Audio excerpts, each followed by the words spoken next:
Pokemon Horizons episode 88 जो कि हमें आखिरी एपिसोड लग रहा था, वो असल में सेकंड लास्ट एपिसोड निकला एंड काफी भयंकर एपिसोड था। डैम मैन, काफी भयंकर एपिसोड। लेकिन जैसा कि हमने सोचा काफी नेक्स्ट लेवल एंड होगा, वैसा नहीं था। ये मुकाबला शुरू होने से पहले ही खत्म हो गया और रेक्वाजा, पैराडॉक्स एंटे, ग्लाइडेन, मोल्ट्रेस ये सारे पोकेमोन बैटल में क्यों नहीं आए, जाइग्रेड से मुकाबला क्यों नहीं किया, एंड सबसे इम्पोर्टेंटली ए से कैसे हार गया और जाइग्रेड के साथ में अचानक क्या हुआ, वो डिसइंटीग्रेट कैसे हो गया और आने वाले समय में फ्रीड के साथ साथ बाकी सारे कैरेक्टर का क्या होगा, एक एक करके बात करते हैं। एपिसोड 88 का ब्रेकडाउन को शुरू करते हैं। सबसे पहले बैटल के बारे में बात करें तो बैटल ज्यादा बड़ी थी नहीं, इसमें 3 ही की पॉइंट मुझे लगे।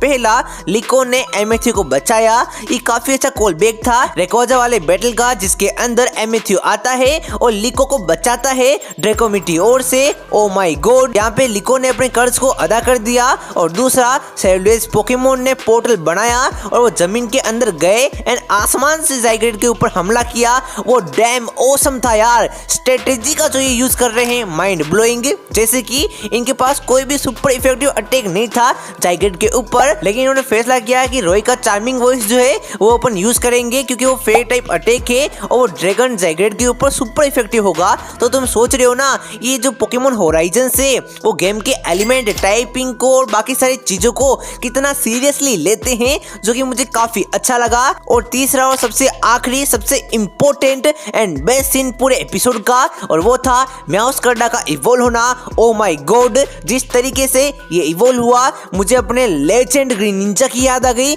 मतलब ग्रीनिंजा के बाद अगर कोई पोकेमोन बिल्कुल ग्रेट लेवल पे, मतलब लार्जर देन द लाइफ तरीके से इवोल्व हुआ है तो वो म्याउस्कर्डा पोकेमोन ही है लिको का। बट सैडली मुझे लग रहा है कि टाइम स्किप के बाद में इस पोकेमोन को नर्फ किया जाने वाला है। पोकेमोन की बुरी आदत है, किसी भी स्ट्रॉन्ग पोकेमोन को अगले सीजन के अंदर ये नर्फ कर ही देते हैं। एस के पिकाचू को ले लो, इन्फोनेप को ले लो, भाई सारे पोकेमोन को नर्फ किया है। तो म्याउस्कर्डा भी आगे आने वाले समय में नर्फ होने वाली है, मतलब इसको भी कमजोर दिखाया जाएगा। जैसे कि पिकाचू लेवल 5 की स्नाइवी से हार गया, शायद तक से ये आखिरी बार था जब हम म्याउस्कर्डा पोकेमोन को पूरे पावर में देख रहे हैं। फिर बात किया जाए सारे हीरो पोकेमोन के बारे में कि ये बैटल में एंगेज क्यों नहीं हुए, जाइग्रेड के सामने ये क्यों नहीं आए। इसकी दो सबसे बड़ी वजह है, पहली कि सारे पोकेमोन बैटल में नहीं आ सकते बिकॉज ये बैटल में जाएंगे तो वीक हो जाएंगे और वीक होने के बाद ये टेरापेगोस के साथ में मिलकर डेफिनेटली रेक्वेरियम को प्यूरिफाई नहीं कर पाएंगे। दैट्स व्हाई हीरो पोकेमोन में से कोई भी मुकाबले के अंदर नहीं आया। और दूसरी वजह कि एंडिंग को बदला गया, पहले आने वाले थे क्योंकि हमने ट्रेलर में देखा था जहाँ पे रेक्वाजा और जाइग्रेड आमने सामने आने वाले थे, हेड टू हेड मुकाबला करने वाले थे।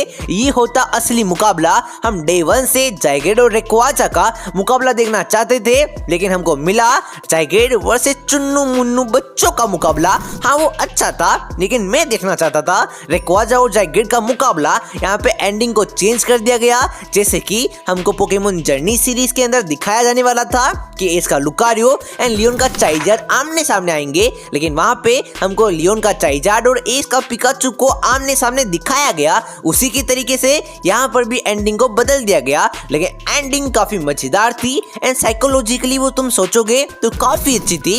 यानी कि गिब्योन का जाइग्रेड जो था, जैसा कि मैंने गेस किया था, वो यार प्रोटेक्टेड पोकेमोन है, वो गलत का साथ नहीं देगा। वो आता है, वो अपने होश में आता है तो बोलता है जाइग्रेड को चल निकल यहाँ से, एंड वो डिसइंटीग्रेट हो जाता है सेल्स के अंदर, जो कि काफी अच्छी बात है। तो शुरू से जाइग्रेड पोकेमोन लूसियस के साथ में था क्योंकि इसको पता है लूसियस अच्छा है और गिब्योन बुरा है। और जैसे ही जाइग्रेड पोकेमोन गिब्योन से अलग होता है, भाई गिब्योन ने जो वर्ड्स बोले ना वो मेरे दिल को छू गए। मतलब यार गिब्योन बोलता है मेरे साथ रहो बडी, तुम कहाँ जा रहे हो। लिटरली उस सीन को देखकर मेरी आंखों से आंसू आ गए। आई नो गिब्योन गलत है, वो अमर होना चाहता है, लेकिन गिब्योन भले ही 100 साल का है लेकिन उसका दिल बिल्कुल बच्चों वाला है। उसको जो ट्रॉफी चाहिए वो चाहिए, मतलब इसको अमर होना है तो अमर होना है। लेकिन ये पूरे सफर में, पूरे 100 साल के अंदर उसने सिर्फ एक ही पोकेमोन को पकड़ा और वो था जाइग्रेड। एंड डे 1 से ये जाइग्रेड को अपना ट्रू बड्डी मानते आया, लेकिन एट द एंड अपनी पूरी जिंदगी की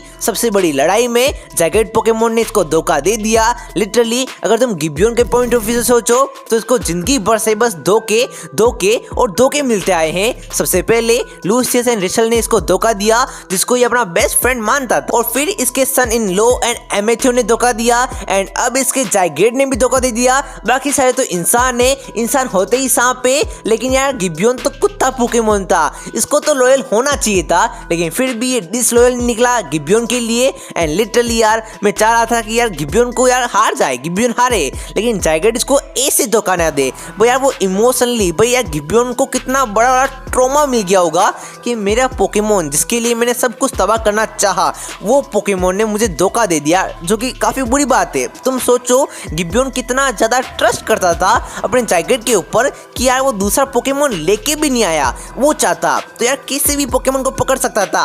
इसकी पावर टीम रॉकेट अभी तक हमने जितनी भी ऑर्गेनाइजेशन देखी है उनमें से सबसे ज्यादा है, बिकॉज बाकी सारी ऑर्गेनाइजेशन लेजेंडरी पोकेमोन को गलत तरीके से पकड़ना चाहती है, वो लेजेंडरी पोकेमोन को कभी भी सही वे में काबू कर नहीं पाए, लेकिन गिब्योन काबू कर पाया। वो चाहता तो जाइगेट के साथ में बाकी सारे पोकेमोन लेजेंडरी पोकेमोन जो कि काफी पावरफुल है लाइक एटर्नेटस वगैरह को पकड़ सकता था और इस युद्ध में वो उनका यूज कर सकता था, लेकिन गिब्योन को अपने पोकेमोन के ऊपर ट्रस्ट था, लेकिन ब्रेक हो गया ट्रस्ट। यार कहते हैं ना धोखा उन्हीं से मिलता है जिसके ऊपर तुम सबसे ज्यादा ट्रस्ट करते हो, एंड गिब्योन के लिए दिल से बुरा लग रहा है। अब मैं तुम्हें क्या ही बोलूं, समझ रहे हो ना।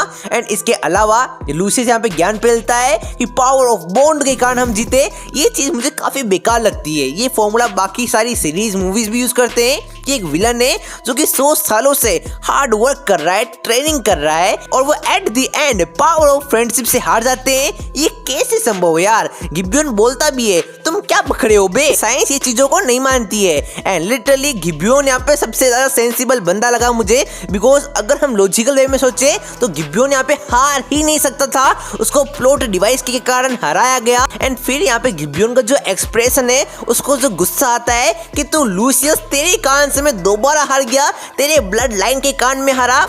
कोई गिब्योन को समझाओ, हाँ लूसियस के ब्लड लाइन के कारण वो हारा, लिको ने इसको दोबारा से हरा दिया, लेकिन भाई तेरे खुद के पोते ने तेरे को हराया बे, तो सोच तू कितना गलत था। लेकिन फिर भी गिब्योन रियलाइज नहीं कर रहा है कि वो गलत था, लेकिन एट द एंड हमको दिखाया जाता है नेक्स्ट एपिसोड के प्रीव्यू के अंदर कि स्पाइनल इन सबको धोखा दे रहा है एंड रेक्वेरियम को टेक ओवर करना चाह रहा है। अब आने वाले एपिसोड में एपिसोड 89 में जो कि रियल क्लाइमेक्स होने वाला है, उसका अंत कैसा होगा, कौन से कैरेक्टर निपटने वाले हैं, हमको ये बात पता है।